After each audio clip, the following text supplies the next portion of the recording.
ఇప్పుడు మధ్యాహ్న భోజన పథకం ఏదైతే పెట్టారో డొక్కా సీతమ్మ గారి మధ్యాహ్న భోజన పథకం గవర్నమెంట్ జూనియర్ కాలేజీలో ఎలా అనిపిస్తుంది మీకు? చాలా బాగుందండి. ఈ ప్రాసెస్ గత ప్రభుత్వంలో చూసాము. అన్న క్యాంటీన్లు కూలగొట్టడాలు, అలానే ప్రభుత్వ స్కూల్లో పెట్టిన చిక్కిల్లో పురుగులు రావడాలు, మధ్యాహ్న భోజనంలో సరిగా మెనూ ఉంది కానీ ఆ పులిహార అంటాడు, అదంటాడు, ఇది అంటాడు. చూసాడు పులిహారలోనే కలిపేశాడు. ప్రభుత్వ స్కూళ్ళల్లో భోజనాలు పెట్టడంలో అసలు పూర్తిగా వైఫల్యం చెందాడు జగన్మోహన్ రెడ్డి.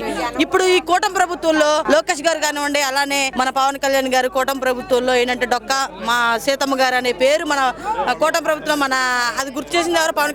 పవన్ కళ్యాణ్ గారి పేరు అది కాదనకుండా ఒక అన్న క్యాంటీనే కాకుండా ఆవిడ గతంలో గొప్ప సేవ చేసిన ఆవిడ. చాలా మందికి తను ఇంట్లో కూడా పిలిచి మరి భోజనం పెట్టేవారు. అలాంటి ఉత్తమరాలు పేరు పెట్టడం చాలా మాకు గర్వంగానే ఉంది. ఎందుకంటే ఈ మధ్యాహ్న పథకం భోజనం చాలా బాగుందండి. ఎందుకంటే పళ్ళుకి వెళ్ళిపోతుంటారు పేరెంట్స్ కూడా లోపల ఏంటంటే బిజీ అన్నమాట. ఇప్పుడు ప్రభుత్వ స్కూల్లో పెట్టారనుకోండి భోజనం, పిల్లలే అంటున్నారు. ఎందుకంటే అమ్మ మా క్యారేజ్ కట్ట మాకు ప్రభుత్వ స్కూల్లోనే తింటాము, చాలా బాగుంది ఫుడ్ అని చెప్పేసి అన్నారు. ఈ పథకం పెట్టినందుకు చాలా బాగుందండి. పిల్లలే గాని అలానే 5 రూపాయలు అంట అన్న క్యాంటీన్ భోజనంలో వృద్ధులు గాని అసంఘటిత కార్యక్రమాలు ఆటోతో లేవాళ్ళు గాని రిక్షాతో లేవాళ్ళు గాని గబుకున్నారే 5 రూపాయలకు ఏమొస్తుంది ఈ రోజుల్లో? చక్కగా మధ్యాహ్నం గాని పొద్దున గాని 15 రూపాయలతో మొత్తం అయిపోతుంది అన్నమాట. రోజు మొత్తం గడుస్తుంది. విద్యాశాఖ మంత్రిగా ఆయన ఎప్పుడైతే చార్జ్ తీసుకున్నారో అప్పటి నుంచి కూడా విద్యాశాఖ మంత్రి అనే హోదా ఒక్క నారా లోకేష్ బాబు గారికి వర్తించిద్దండి. ఎందుకంటే అంత గొప్ప మేధావి అనమాట. ఇంగ్లీష్ మాట్లాడడంలో కానీ ఒక విద్యారంగం అనేది ఆయనకొక్కడికే సొంతం అనమాట. విద్యని ఎలా చేయాలి, ఎలా ఆచరణలో పెట్టాలి, ఎన్నో పెద్ద కంపెనీలతో మాట్లాడుతూ ఉంటారు. మనం చూస్తూనే ఉన్నాం. ఎన్నో ఐటీ రంగాల్లో కానీ ఏదైనా మంచి పట్టున్న వ్యక్తి మా లోకేష్ గారు. లోకేష్ గారికి విద్యాశాఖ మంత్రిగా బాధ్యతలు అప్పచెప్పడం మాకు చాలా గర్వంగా ఉంది. ఎందుకంటే ఒక ఎడ్యుకేషన్ బాగుపడాలంటే ఒక విద్యున్న వ్యక్తి రావాలి. ఒక లోక జ్ఞానం అది ఉండే విజన్ ఉన్న వ్యక్తి వస్తేనే తరాలకి పనికొచ్చేది విద్య వైద్యం అవే. కాబట్టి ముందంజలో లోకేష్ బాబు గారు మంచిగా ఆయనకి పదవి ఇవ్వటం చాలా బాగుంది. అలాగే ఆయన ట్రీట్ చేయడం ఇంకా బాగుంది.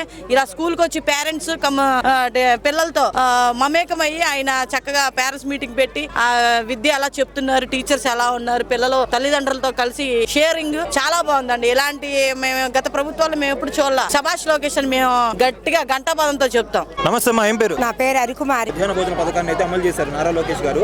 ఎలా అనిపిస్తుంది మీకు? అసలు చాలా బాగుంది. వాళ్ళ ప్రభుత్వంలో ఉన్నప్పుడు భోజనం పెట్టారు.